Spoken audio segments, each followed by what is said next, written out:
नाजरीन, मैं हूं रामीन सैयद और आप देख रहे हैं प्रोग्राम राज़ो नियाज़ ओरिया मकबूल जान और जफ़र हिलाली के साथ। नाजरीन, गैर वाज़ेह सियासी सूरत हाल में एक मुस्बत पेशरफ्त सामने आई है। इमरान खान ने हुकूमत को मुज़ाकरात की पेशकश कर दी है और ये कहा है कि अगर वो इलेक्शन की तारीख दें तो वो उनके साथ बैठकर बात कर सकते हैं। यहाँ सवाल यह है कि मुफाहिमाना तर्ज अमल का ये सिलसिला आगे बढ़ सकेगा या नहीं।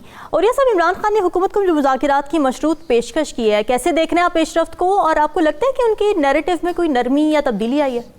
देखिए, परसों मैं इमरान खान साहब के साथ था, मैंने उनका एक तवील इंटरव्यू भी किया है कि जो कि नशर हो चुका हुआ है। जी जी। उसके अंदर मैं इमरान खान को मैंने बहुत कॉन्फिडेंट देखा है। उसकी एक बुनियादी वजह है कि दो चीज़ें होती हैं आपके कॉन्फिडेंस की सबसे अहम। एक तो ये होती है कि आपको पब्लिक सपोर्ट कितनी हासिल है, वो उसको बेसिकली इस वक्त बियॉन्ड डाउट कोई भी पाकिस्तान के अंदर अगर कोई एनालिसिस कर सकता है तो वो यही कर सकता है कि इस वक्त इमरान खान जो है वो टावरिंग पर्सनैलिटी ऐसी उसकी हो गई छूट चुकी है कि जिसके सामने शायद कोई भी न ठहर सके, 13 पार्टियों का हाथ में न ठहर सके और बार बार का तजर्बे ने साबित किया। इसीलिए अगर आप किसी भी बंदे को कानून लीग का हो, पीपल पार्टी का उससे कहें तो कहेंगे कि नहीं ऐसी बात नहीं है, हम देखेंगे ये वो। जरदारी साहब का इंटरव्यू हम देखेंगे कितने जितवा सकते हैं, हमारे पास और भी तरीक़ेकार है, ये है वो है सारा। दूसरी बात यह है कि इस वक्त इमरान खान के हाथ में एक ट्रम्प कार्ड है बहुत बड़ा। लेकिन उसके जो MPs MNAs जो हैं वो किसी न किसी हद तक वो जिसे कहते हैं ना, इस क्योंकि ज़ाहिर बात है पाकिस्तान की पॉलिटिक्स जो है ना वो समझती ये है कि पब्लिक की जो आशीर्वाद है या पब्लिक का जो वोट है ये इतना ज़्यादा अहमियत नहीं होता, बहुत सारे और फैक्टर्स इंपॉर्टेंट होते हैं। मतलब सुबह की जो खबर है बड़ी इंपॉर्टेंट वजह है कि उसके जो MNAs MPs वहाँ जो पार्टी के उनका इजलास हुआ उसके अंदर ये तो तय हो गया कि हम असेंबली तोड़ने का अख्तियार आपको देते हैं। लेकिन उन्होंने कहा जी इलेक्शन कमीशन पर हमारा भरोसा नहीं है, इलेक्शन कमीशन कल को ना तोड़े तो फिर क्या होगा। फिर और बहुत सारे हिचेज उन्होंने बताए, लेकिन उसके बाद इमरान खान ने कहा कि नहीं हम कुछ फैसला करेंगे। सबसे अहम बात जो है वो है 20 दिसंबर को उन्होंने डेट दिया कि 20 दिसंबर को हम फैसला कर लेंगे। और अब ये क्यों है, ये एक बड़ी बुनियादी वजह। 2-3 चीज़ें। एक तो इमरान खान मौका देना चाहता है गवर्नमेंट को ताकि वो इस तरह करे कि आप इलेक्शन जो है ना वो हम इकट्ठे एक डेट अनाउंस कर दे। उसकी एक वजह है, देखिए जो आर्टिकल 224 है उसका 2 कहता है व्हेन द नेशनल असेंबली और provincial assembly dissolve a general election to assembly shall be held within a period of 90 days after the dissolution. अब 20 दिसंबर से 20 फरवरी तक 90 दिन बनते हैं, अगर आमतौर हो तो 60 दिन बनते हैं। अब 90 दिन में यह है कि उसके बाद फिर आगे रमज़ान शुरू हो जाने हैं, फिर चला गया रमज़ान, आगे अप्रैल में चला गया, फिर मई आ जाता है। तो अब एक तो ये, दूसरा ये उनका है कि IMF पाकिस्तान को टरखा रहा है और हालात हो रहे हैं ख़राब और दिन ब दिन हो रहे हैं ख़राब। हलाली साहब जानते हैं, उनकी बार पोस्टिंग रही है कि 20 दिसंबर के बाद वहाँ हो जानी क्रिसमस की छुट्टियाँ और वहाँ पर जो अमेरिका की हालत होती है वो फिर 10-15 दिन के बाद ही फिर जाके खुलेगा। फिर उसके बाद उतनी देर में इधर कन्फ्यूजन पैदा होगा तो उसने सिचुएशन जो है वो उसको वो कैश करना चाहता है। ये उसकी बड़ी ज़बरदस्त कैच है इसके अंदर। अब आप देखें कि अगर 2 असेंबलियाँ टूट जाती हैं और उसके बाद आपको 90 डेज के अंदर इलेक्शन करवाने पड़ते हैं, इंटरिम गवर्नमेंट होगी, वो हज़ार बात है, रूल तो यही है आपकी उसकी मर्जी से आएगी।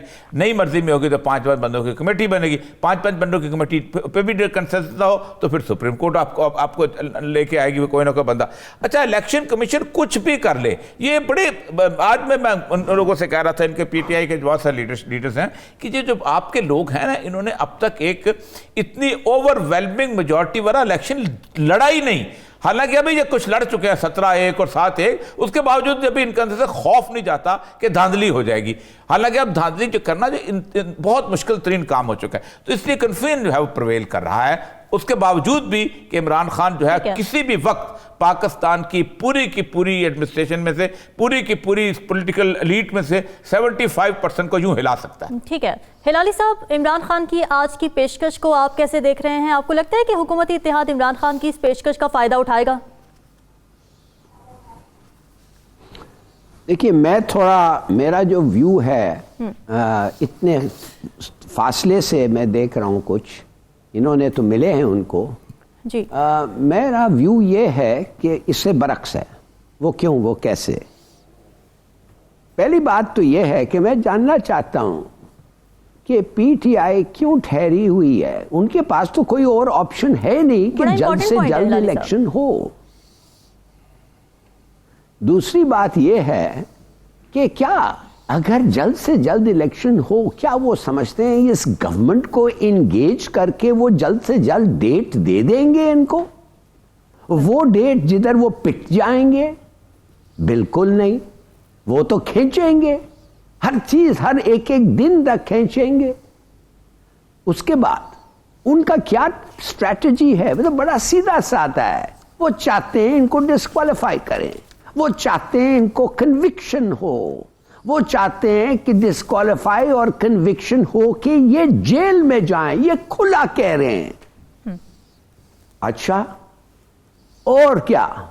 और जरदारी साहब उधर पहुंचे हुए हैं और वो क्या कह रहे हैं? वो कह रहे हैं कि ये हमारा, वो कह रहे हैं कि हम वोट ऑफ नो कॉन्फिडेंस और ये वो उनके लोग पटे हुए हैं, ये वो खरीदे, वो तो उनका है ही है। मगर मैं आपको एक और चीज कहना चाहता हूं। देखिए, इमरान खान जो है बड़ा दिलेर आदमी है, करेजियस आदमी है, मगर उसको अब पता चल गया है कि अगर वो जेल जाए उसके साथ क्या हो सकता है। हो तो गया है 2 लोगों के साथ, उसके पार्टी के हाई अप्स के साथ, स्वाति और गिल। अब क्या वो बच जाएगा? हाँ, इस शर्त पे कि अगर असेंबली, उसके पास एक प्रोविंस हो और खासतौर पंजाब, शायद ऐसा उसे सबक ना मिले।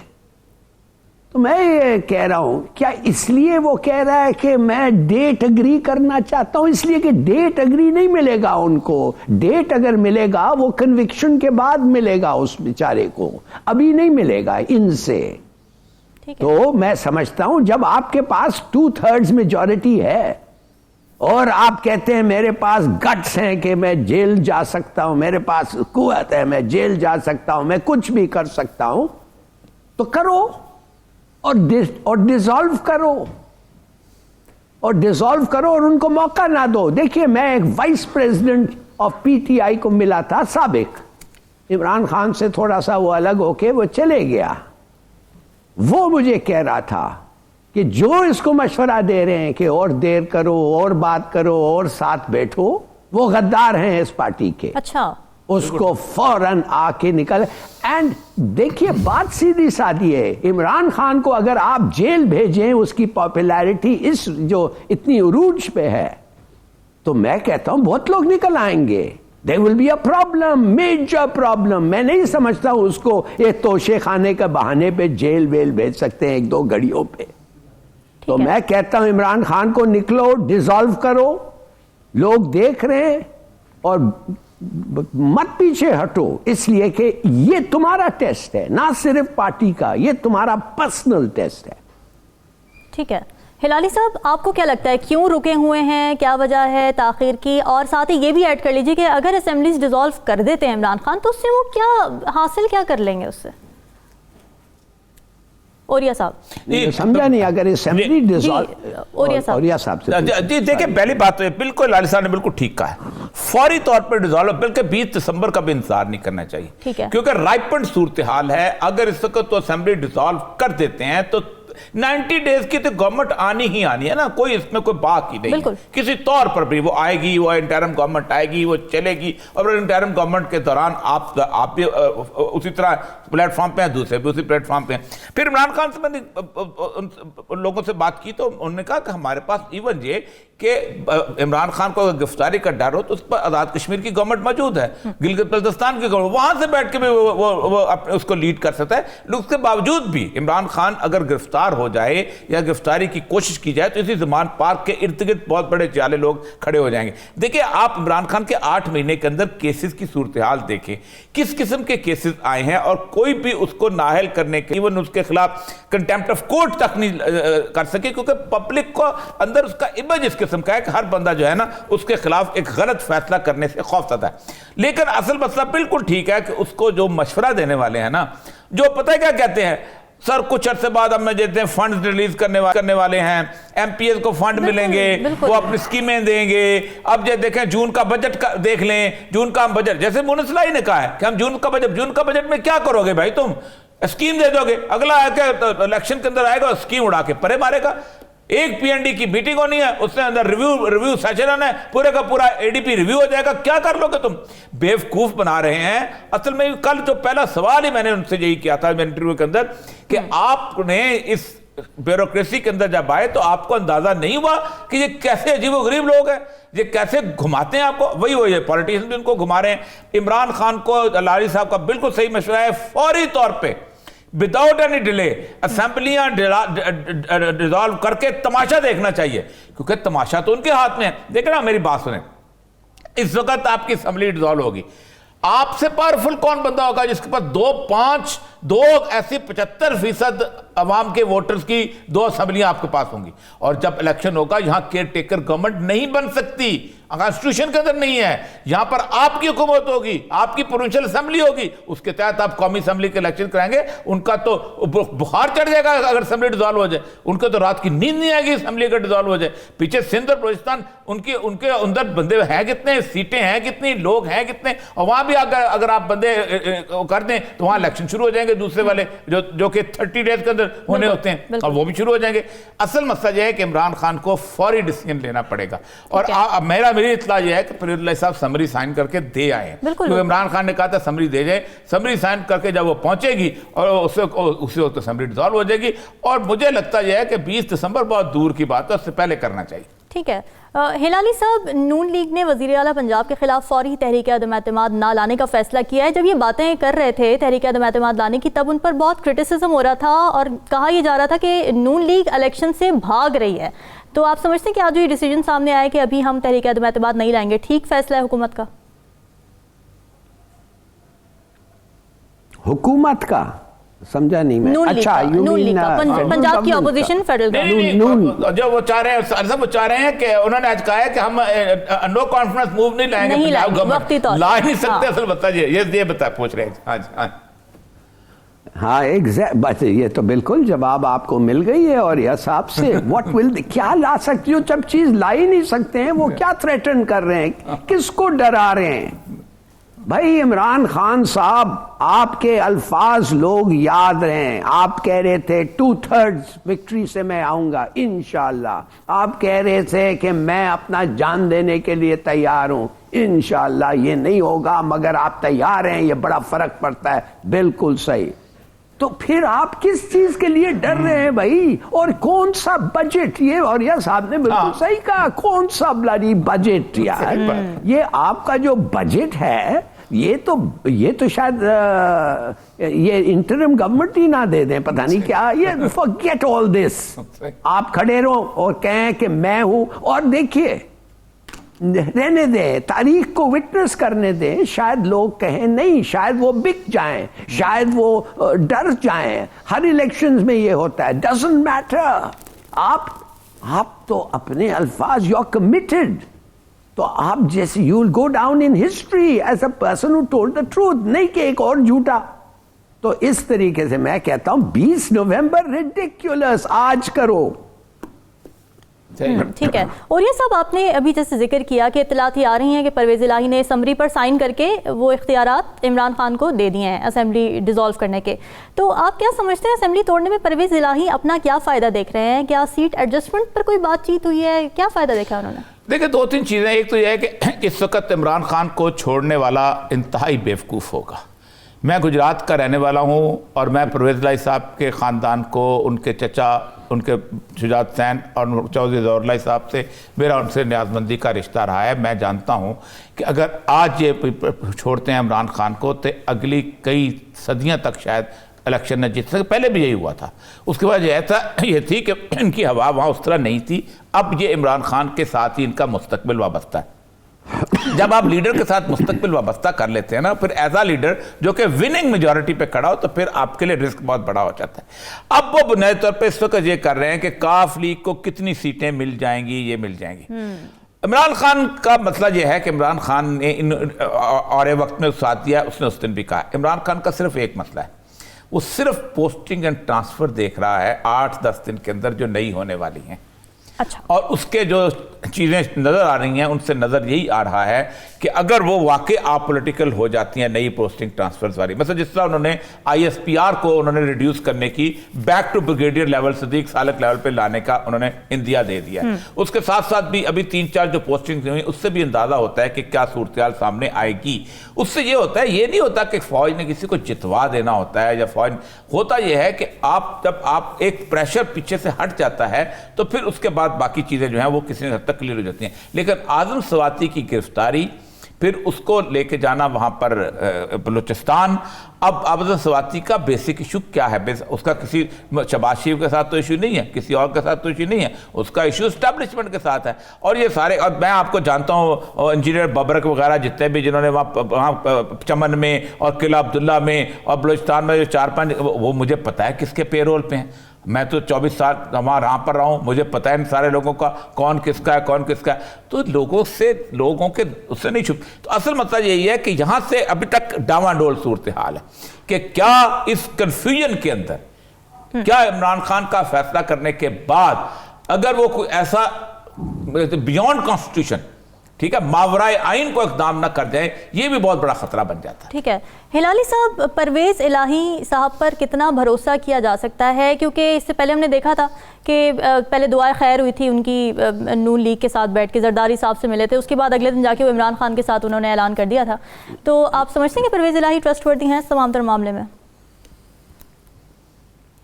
अगर इतना भरोसा होता तो 3 तारीख को 20 तारीख का समरी भेजने की क्या जरूरत थी? अच्छा, इतना देर तो नहीं लगता है ना समरी को पहुंचने। सही, ठीक, मेरा ख्याल यही काफी जवाब है। काफी जवाब, सही कह रहे हो।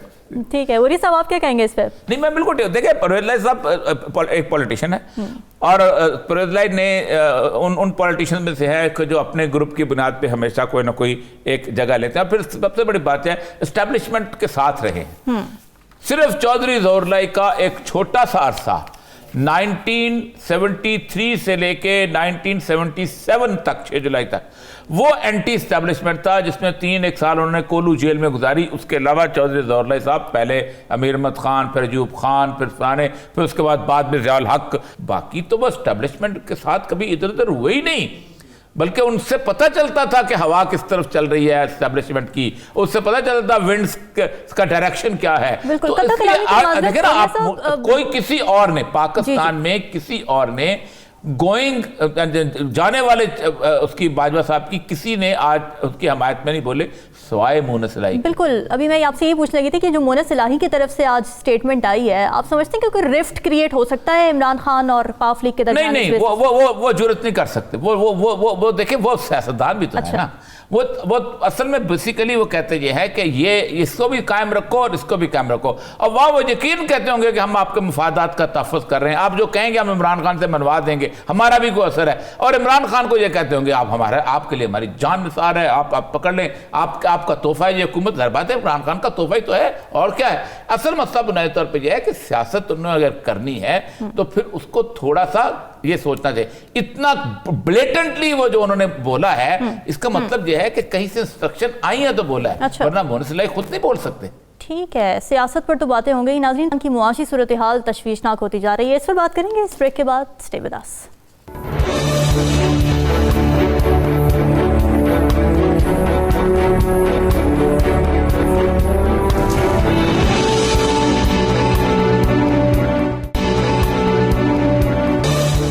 Welcome back. नाजरीन, हुक्मरानों के सब ठीक है के दावों के बावजूद कौमी मईशत की हालत बेहतर होती नजर नहीं आती है। ज़र मुबादला के ज़खायर सुकड़ रहे हैं, जबकि IMF से मुज़ाकरात का अमल आगे नहीं बढ़ पा रहा है और आवाम में तशवीश पाई जाती है कि सूरत हाल क्या नताइज लाती है।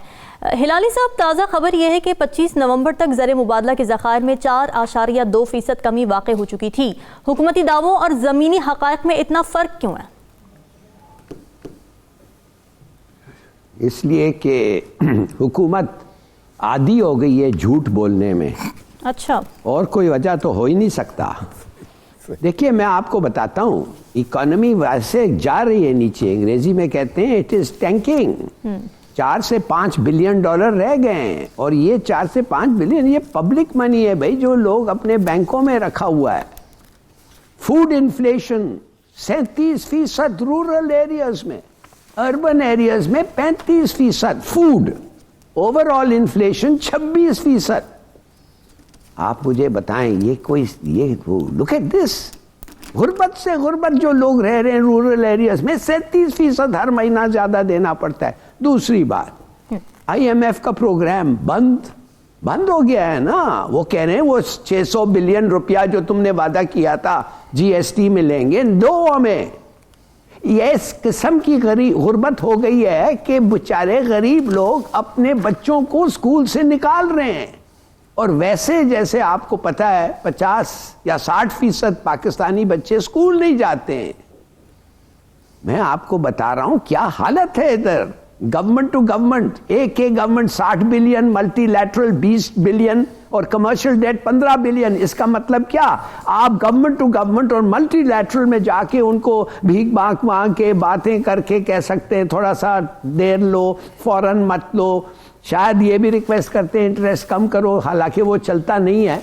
मगर जो कमर्शियल डेट है 15 बिलियन का, वो तो आपको देना है ही है ना। बिल्कुल। अगर वो नहीं देंगे आपका कोई LC नहीं खुलेगा। तो आपके पास क्या होना चाहिए? अ प्रोग्राम ऑफ ऑस्टेरिटी का प्रोग्राम। आप समझते हैं ये इसाक डार साहब जो इंपोर्ट बेस्ड कंज्यूमर इकोनॉमी चलाने आता है, इस अकाउंटेंट को आप समझते हैं वो चला सकता है? सही बात। ये आपने देखा है कितने बिलियंस डॉलर इन्होंने खर्चे हैं फेंकते हुए मार्केट में कि डॉलर की प्राइस नीचे रखो। लोग कहते हैं अगर 2013 और 2018 में इतने बिलियन डॉलर वो ना देते, शायद हमारी आज ये हालत इतनी बुरी नहीं होती। वो किधर आप रेस करेंगे इंडस्ट्रियल रॉ मटेरियल के लिए पैसे जो आपको चाहिए? आपको पता है कि अगर आप ना करें इंडस्ट्रियल रॉ मटेरियल जिस पे हमारी इंडस्ट्री बेस करती है, वैसे 80% बंद हो गई है, अब 20% रह गई है। वो किधर से आएगा भाई? आप इंपोर्ट कट कह रहे थे, इंपोर्ट्स को कम करो, तो मैं आपको पूछना पड़ता हूं, शैम्पू इंपोर्ट हो रहे हैं मिसाल के तौर पे, भाई शैम्पूज और कोई इतनी पेट्रोल का क्या किया श्रीलंका ने और कैसे वो अभी तक बर्दाश्त कर रहे हैं। हर गाड़ी को 20 या 30 लीटर पेट्रोल पर वीक मिलता है। आपको पता है आप कितना पेट्रोल खर्चते हैं? हर महीने में 33 मिलियन डॉलर के पेट्रोल और 30 मिलियन डॉलर की डीजल। इससे आपको बचाना होगा तो करें कुछ। जो आदमी उनको आके कहता है 5 दिन, सिर्फ 5 दिन हफ्ते में शॉपिंग करें, कहते हैं नहीं वो नहीं हो सकता, ताजिर निकल आते हैं सड़कों पे।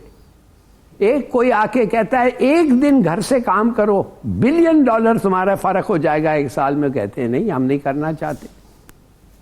गैस रैशनिंग, लोग कहते हैं भाई 2 घंटा सुबह, 2 घंटा दोपहर, 2 घंटे रात करो। 17% तो सिर्फ लीकेजेस से गैस का बचेगा, कुछ नहीं। 2.6% आपके इंपोर्ट्स गिरे हैं 1 महीने में। क्यों? Interest rates too high. Interest rates जो आपको इकोनॉमी को कंट्रोल करने के लिए, वो आपके एक्सपोर्ट्स को मार रहे हैं, इसलिए कि हर चीज महंगा हो गया, खासतौर क्रेडिट। और बैन करो गवर्नमेंट और बिजनेस ट्रैवल। सुना है 60 मिलियन डॉलर हर साल बचेगा। Smuggling 150 million dollar. मैं आपको सिर्फ ये बताना चाहता हूं कि इस वक्त पाकिस्तान का इस वक्त 61% डिफेंस एक्सपेंडिचर बकौल एक एक्सपर्ट इकोनॉमिस्ट, और गवर्नमेंट सर्वेंट्स की सैलरी और डेवलपमेंट एक्सपेंडिचर सिर्फ और सिर्फ कर्जों से आ रही है। और जब वो कर्जे रुक गए ये सब चीज खत्म हो जाएगा।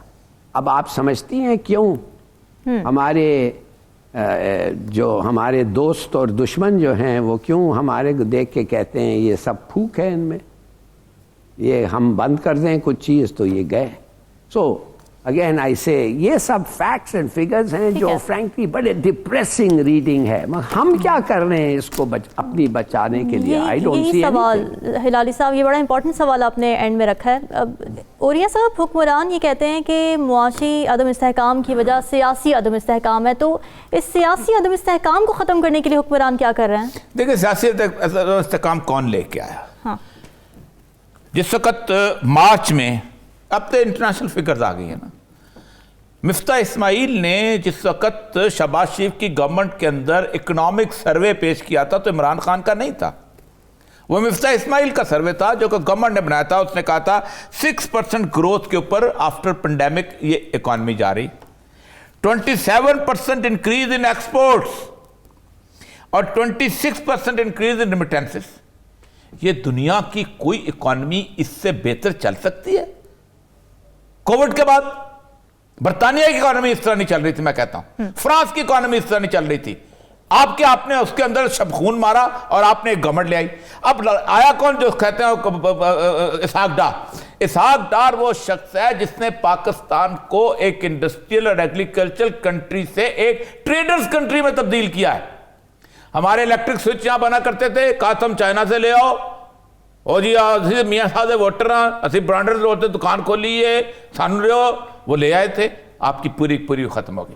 फर्नीचर तुम चाइना से ले आओ, हम ले आते हैं, फर्नीचर की पूरी इंडस्ट्री खत्म हो गई। जूते तुम चाइना से ले आओ, आपकी पूरी शू इंडस्ट्री खत्म हो गई। इसके साथ बेशुमार फला पुला कौन? ट्रेडर।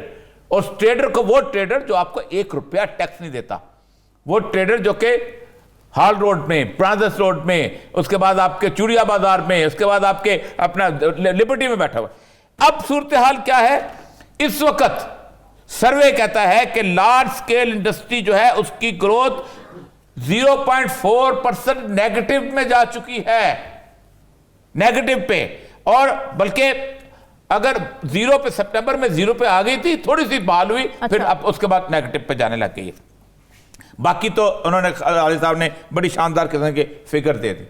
अब ऐसे में कई दफा कहा है कि सख्त फैसले करने पड़ते हैं, और सख्त फैसले हमेशा पॉपुलर लीडर कर सकता है, क्योंकि लोग उसकी बात इसलिए मानते हैं कि उससे मोहब्बत करते हैं। पहला सख्त फैसला मैं आपको बताऊं, आप 7 बजे के बाद आपको भले कोई ऊपर से उठ के आपका दादा कहे ना कि मुझे रात को बीडन रोड की आइसक्रीम खानी होती है, आपको दुकान नहीं खोलनी चाहिए। $3.5 बिलियन आपका बचत होती है। अच्छा। अगर 7 बजे दुकानें बंद कर दें, मजा ही नहीं आता हमें। हमने जाके खाना होता है, खाना जनाब वहां जाके वो देखो ना जी, लक्ष्मी चौक है, वहां जाके रात के वक्त हमने वो करना होता है। आप जिस मुल्क के अंदर 11 बजे ताजर उठे और उसके बाद आके दुकान खोले और 12-1 बजे आंखें मलते हुए निकले और ख्वातीन आना शुरू हो, फिर उसके बाद रात की गहमा गहमी हो, फिर आप दुकान, दुनिया के किस मुल्क में 7 बजे से के बाद दुकानें खुलती हैं? हिलाली साहब रहे हैं दुनिया के मुख्तलिफ मुल्कों के अंदर, हु का आलम तारी होता है, और फिर आहिस्ता आहिस्ता होता है। नहीं, खाने पीने की दुकानें किस लिए तुमने खोली? वहां सिर्फ बार सिर्फ पब्स खुलते हैं, वो भी बड़ी लिमिटेड, वो भी 11 बजे बंद हो जाते हैं। ठीक, उसके बाद अगर आप अगले आप आ जाएं, फ्रांस में, जर्मनी में, बाकी जगहों पे 1500 सीसी के ऊपर जो गाड़ियां हैं वो कहते हैं 3 दिन के लिए बंद कर दो। खबरदार को बंदा उसके ऊपर लेके। आपका मामला यह है, जब तक आपको वीगो नजर ना आए, जब तक आपको प्राडो नजर ना आए, जब तक फलां नजर ना आए, आप उसके चल नहीं सकते। सर, पब्लिक ट्रांसपोर्ट का भी इशू है ना, वो मुनज़्ज़म ही नहीं है उनका। वो भाई पब्लिक ट्रांसपोर्ट नहीं, आप उसको कोई खबरदार। मैं आपको बताऊं, ईरान में मैं रहा हूं, ईरान में मर्सिडीज गाड़ी एक आम गाड़ी होती थी। अब इन्होंने जब इस वक्त आए हैं, जिस वक्त मैं वहां पर गया था, उन्होंने पाबंदी लगा, हमारे पास तेल नहीं है। आप सोच सकते हैं कि वो किया प्राइड एक आम सी गाड़ी होती थी, वो हर बंदे के पास थी जी। इवन खमनाई के पास वही गाड़ी होती थी। आप बंद करो भाई, आप क्या बात करते हो? उसके बाद अगला आ जाए, आप जितने भी इस वक्त आपकी कंज्यूमर आइटम्स हैं हो रही हैं, उसके अंदर आप जो हम मसलन तेल है, आप उसको कोई लोकल प्रोडक्ट से तेल बनाओ, मंगाते हैं सोयाबीन ऑयल बनाते हैं, वो आके जनाब, क्योंकि ज़ाहिर तो बना बनाया मिलता है, यहाँ पे आया था, आपको यहाँ खरीदना पड़ेगी, सूरजमुखी खरीदना पड़ेगा, आपको उसका तेल निकालना पड़ेगा, वो बना बनाया प्रोडक्ट आता है, आपने ऊपर से लगाया, आपने जहाँ बना के बेच दिया। आगे अगर आ जाए आप, उसके बाद सबसे अहम बात मैं आज भी कहता हूं कि पाकिस्तान एक एनर्जी फंड कायम करे। आप इसको पब्लिक प्रॉपर्टी के अंदर खरीदें, इमीडिएटली खरीदें, वरना आप इनके पैसे देते रहेंगे, सबको डेट बढ़ता रहेगा। इसलिए कि उन्होंने कमीशनें खाई हुई हैं इन लोगों ने। आप पकड़े उस सेक्रेटरी पेट्रोलियम को, आप पकड़े उस सेक्रेटरी एनर्जी को, आप कहेंगे भाई तुमने किस किस्म के एग्रीमेंट्स किए हुए हैं, और उसके बाद आप इनसे रीनेगोशिएट करें। और उसके साथ मैं आपको बात बताऊं, सबसे अहम तरीन बात इसके साथ कि किसी किस्म का भी फॉरेन टूर खत्म हो जाना चाहिए। आप सोचिए आपने किया क्या? आप जरा शहबाज शरीफ के दौरे देखें, इमरान खान की पूरी जिंदगी के 4 साल के दौरे होते नहीं जितने 4 महीने के दौरे हैं। तल्ले लल्ले तल्ले यश, और फिर हमसे कह देते हैं वो नहीं जो होता अपना खर्चा करके। कौन अपना खर्चा करके गया है भाई? हम नहीं रहे गवर्नमेंट में, हमें नहीं पता तुम किसका खर्चा करते हो। अखबार में छापो जिसने टिकट उसकी है कि ये इसने टिकट लिया था, फलां ने टिकट लिया था, छापो उसको अखबार के अंदर। बयान दे देना, एक अता ताड़े उठ के बयान दे देता है अपना खर्चा करे, मैये मोहर्रम से अपना, ओ भाई छापो कि कहां अपना खर्चा किया। और फिर अपना टिकट का खर्चा क्या होता है? आप तो चार्टर्ड प्लेन लेके जाते हो, उसमें आप पानी की बोतल आपकी थी, आपने वो कबाब आपके थे। मुकम्मल तौर पे बैन होना चाहिए। पाकिस्तान को दांतों से पकड़ना चाहिए सगैर डॉलर्स को, अगर आप नहीं करते। और ये जो कौम 7 बजे दुकानें बंद नहीं कर सकती, जो 3.5 बिलियन डॉलर सेव नहीं कर सकती। ठीक है हिलाली साहब, आप इन सोल्यूशन से अग्री करते हैं, और क्या आपको लगता है क्या ऐसी चीज़ है जो हुकूमत को इक़दामात करने से रोक रही है? कुछ नहीं, ये आते हैं पैसे बनाने, पैसे खर्च करने हुकूमत का, और पैसे चोरी करना लोगों का। ये आते हैं इसलिए, हमारा रिकॉर्ड है भाई, 10 most corrupt countries in the world. इन्होंने बात की है, बिल्कुल सही कहा है। इसके खर्चा जो हम करते हैं, गवर्नमेंट सर्वेंट्स और एमपी जो ट्रैवल करते हैं, आप मुझे, अब मेरे आंखों से मैंने देखा है, रूजवेल्ट आया, रूजवेल्ट होटल न्यूयॉर्क में, यूएन के, मैं बड़े कितने, मैं था उधर 3 साल और 3 दफे गया हूं प्राइम मिनिस्टर के साथ, 2 दफे गया हूं। अच्छा। मैं आपको बता सकता हूं कि उन स्ट्रेच लिमोजीन्स आपको होटल से उठा के आपको कोई 10 गज ले जाते हैं।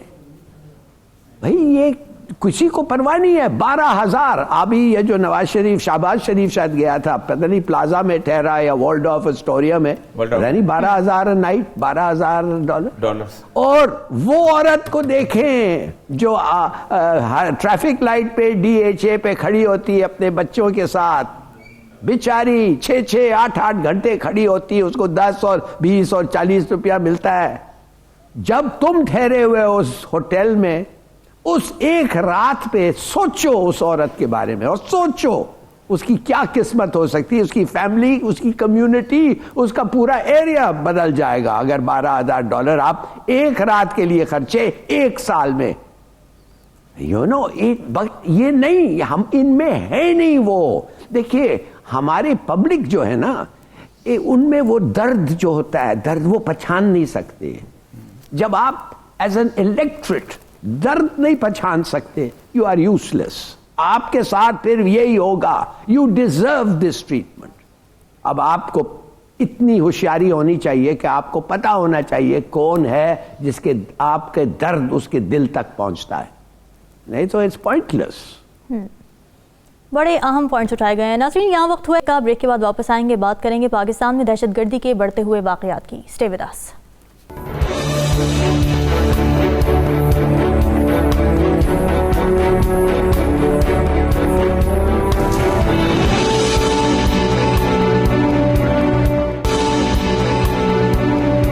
वेलकम बैक नाज़रीन। काबुल में पाकिस्तान के सिफारती अमले पर फायरिंग की अफसोसनाक खबर आज सामने आई है। पाकिस्तानी नाज़िमुल उमूर महफूज रहे, लेकिन गार्ड को 3 गोलियां लगी हैं। अभी 2 रोज़ कबल ही वज़ीर मुमलिकत बराए खारिजा उमूर हिना रब्बानी खर काबुल का दौरा करके लौटी हैं, और हाल ही में तहरीक तालिबान पाकिस्तान ने सीज़ फायर ख़त्म किया है। पाकिस्तान में दहशतगर्दी के वाक़यात में मुसलसल इजाफा देखा जा रहा है।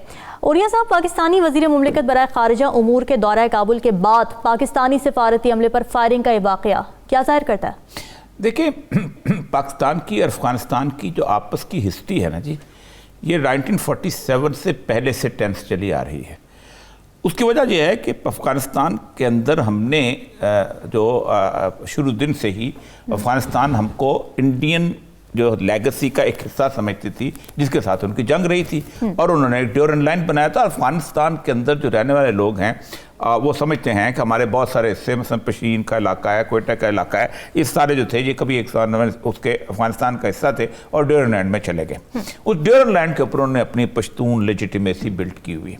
लेकिन हमारे यहाँ भी कभी उस तरफ, जिसे कहते हैं अप्रोचमेंट की कोशिश उस तरह नहीं हुई।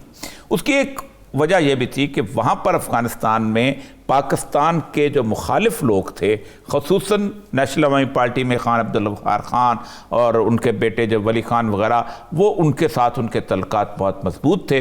और आप सोचें कि उन्होंने इंडिया के साथ एक तल्लुक बिल्ड करवाया और बाकायदा इंडिया का वहाँ इन्फ्लुएंस पला।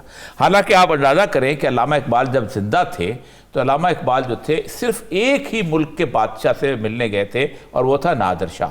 और नादिर शाह से उन्होंने कहा था कि देखो, एक मैं समझ रहा हूँ कि एक मुल्क यहाँ पर बनने वाला है जो इस्लामी नज़रियात वाला मुल्क है, तुम उसकी सपोर्ट करोगे और मैं जानता हूँ कि तुम सपोर्ट करो तो उससे बेहतर को नहीं हो। यही वजह है कि अल्लामा इकबाल के मज़ार के ऊपर जो कतबे लिखे हुए हैं, जो पत्थर लगा हुआ है, जो सारा कुछ, वो नादिर शाह की तरफ से आया था। और इकबाल की शायरी जो है आज भी उनके अफगानिस्तान के महल के अंदर नजर आती है इस हद तक। लेकिन हमारी जो कि पॉलिसी, खारजा पॉलिसी इस किस्म की थी, जबकि हमने चूंकि अमेरिका का हमने साथ दिया था, हमने तो बड़ा बेर पे अड्डा बनाया हुआ था, और वो थे रशिया के साथ उनकी एक एफिलिएशन पुरानी चली आ रही थी और उस जमाने से चली आ रही थी। मॉन्टगोमरी जैसा बंदा कहता था इफ यू क्रॉस ऑक्सस तो देयर विल बी वॉर, और वो वॉर किसको थ्रेट करता था? रूस को थ्रेट कर रहा था ना, अफगानिस्तान को तो ना बफर रखा हुआ। यही वजह है कि वहां चीजें नहीं पनप सकी। उसके बाद ज़ियाउल हक का दौर आ गया। ज़ियाउल हक के दौर के अंदर हमने उस जंग के अंदर हिस्सा, अगरचे कि उन्होंने एक बहुत बड़ी जंग लड़ी, वरना हमारा हाल वही होता जो ताजिकिस्तान, उज़्बेकिस्तान, किर्गिस्तान का है। हम वो रशिया की जो सैटेलाइट स्टेट का हिस्सा बनते। वो जो उनका 1343 का ख्वाब था, उन्होंने जो देखा था, जो पीटर द ग्रेट ने देखा था कि हम यहाँ आएंगे या बॉस्फोरस में जाएंगे, तो वो उनका ख्वाब जो था वो पूरा हो जाता। लेकिन जाहिर बात है एक कुर्बानी दी और वो रुकना तो नहीं था, एक्सपेंशनिज्म तो थी, रफा रूस हो या अमेरिका। रिसेंट 20 ईयर्स जो वॉर है, उसने हमें बहुत तकलीफ दी है। उसके अंदर हम अगर अलहदा रह जाते, तब भी मैं जनरल महमूद से मैं कुछ 4 इंटरव्यू किए थे, वो जिस वक्त वाशिंगटन डीसी में थे उस वक्त जब ये 9/11 हुई है, और वो बड़े दुख से, तकलीफ से कहते थे कि जिस वक्त मैं गया था पैसे मांगने के लिए, क्योंकि 17 वजीर खारजा थे, उनको इनकार हो चुका हुआ था, तो मैं आई लेवल पर गया था और मैंने उनको जाके बाउल रखा कि हमें कुछ दे दें। तो जॉर्ज टेनर ने कहा कि आपको हम कुछ नहीं दे सकते क्योंकि आपकी हालात ऐसे हैं। तो मैं वहाँ रुक गया एक दिन के लिए, तो वहाँ पर 9/11 हो गया। तो मैं उनके अल्फाज हैं कि मैं जॉर्ज टेनर से अगले दिन यानी 12 सितंबर को अफसोस करने गया CIA हेडक्वार्टर, तो वो मुझसे गले मिला तो उसकी टप टप आंसू जो थे मेरे यहाँ पर आ गए कंधों पे, और मैं हैरान रह गया कि CIA के नॉलेज के बगैर ये सूरत हाल बन गई। और आप सोचें कि उस वक्त जो वो जो लिखता है वो किताब में, जो बॉब वुडवर्ड लिखता है और बाकी लोग भी लिखते हैं, कि उस वक्त हुआ ये था कि उन्होंने 7 चीज़ें मांगी थी पाकिस्तान से और समझते थे 2 या 3 देंगे, हम सारी दें। उससे एक पाकिस्तान के अंदर जो एक आग लगी है, एक जो कैफियत पैदा हुई है, फिर हमने जो उनके मुकाबले में अमेरिका का साथ दिया, वो अमेरिका से लड़ते रहे। अब सूरत हाल ये है कि मैं कल देख रहा था, हिना रबानी खर साहबा वहाँ गई हैं, हेनरी क्लिंटन के साथ मेरी तस्वीरें होंगी, मैंने उसको लेकर, आप देखा दुपट्टा पहना हुआ, जी जी, इतना वो रिस्पेक्ट करते हैं। हमारा हालत यह है कि हिना रबानी खर साहबा वहाँ से उतरी हैं और वो जनाब बाल खुले हुए, और उससे आप किसका मजाक उड़ाने जा रहे हो यार, खुदा का खौफ करो। ईरान के अंदर वो सारे उनके आते हैं, पहन के आते हैं। अच्छा, जस्ट बिकॉज के आपका वो एक बाजगुजार है, उसके 30-40 लाख बंदे आपके पास 30-40 लाख बंदे रखे हुए हैं, या आप भेज दें, चलो भेज दें, तभी भेजें, तभी बड़ा मुश्किल है ना, भेज भी नहीं सकते आप। इस वक्त जो सिचुएशन ये है, इस तरह के हमले पहले भी होते रहे, लेकिन इस वक्त बड़े खौफनाक हैं। अफगानिस्तान को डिस्टेबलाइज करने के लिए आप सोचे, सिर्फ पाकिस्तान पर आज हमला हुआ है हिकमत यार के हेडक्वार्टर के ऊपर। हिकमत यार के हेडक्वार्टर का इसलिए कि हिकमत यार ने तालिबान की इमारत का साथ देने का ऐलान किया है और उसके 3 बंदे मर गए हैं। फिर आपके साथ हुआ है, क्योंकि आधार बात है, हिकमत यार तो अभी पिछले साल आए थे, बड़ी लंबी तफसीली मेरी उनसे मुलाकात हुई। वो यही कह रहे थे कि इस वक्त अमेरिका से तालिबान ने जंग जीती हुई है, हमें उनका साथ देना चाहिए ताकि स्टेबलाइज हो जाए। हमारा मसला पता है क्या है, हम कोई पॉलिसी नहीं बना रहे, ठीक है, हम कोई चीज ये नहीं बना रहे। मैं उस दिन इन लोगों से मिला, उन्होंने कहा अफगानिस्तान वालों ने कहा हम आपको कोल देते हैं। अब वो कहते ये हैं कि आप इसका पब्लिकली ऐलान न करें, वरना यहाँ पर जो एक नफरत बनी हुई है, 20 साल की जंग में हमने उनके खिलाफ थे ना, हम तो साथ तो नहीं थे, तो वो कहेंगे कि जिनको आप सस्ता क्यों दे रहे हैं, तो वो बात है, इन्होंने बयान दे दिया, वहां से चीजें शुरू हो गई। अमेरिकन का, बाकी चीज़ों का इतना इन्फ्लुएंस गड़बड़ हो चुका है। तालिबान का जो मुज़ाकरात हो रहे थे, मुझे अच्छी तरह याद है किस जगह पे टूटे हैं, यानी आपने उनका 1000 बंदा छोड़ दिया, आपने मुस्लिम शाह को छोड़ दिया, आपने बड़े बड़े लोग को छोड़ दिया, वो चले गए वहां पर। बिल्कुल इंपॉर्टेंट पॉइंट है और ये ज़रूरी है कि क्लियर पॉलिसी बनाई जाए। इससे नाज़रीन, डिस्कशन आपने सुनी, कल हाजिर होंगे मज़ीद अहम मौज़ूआत के साथ। हमें दीजिए इजाज़त, अल्लाह हाफ़िज़।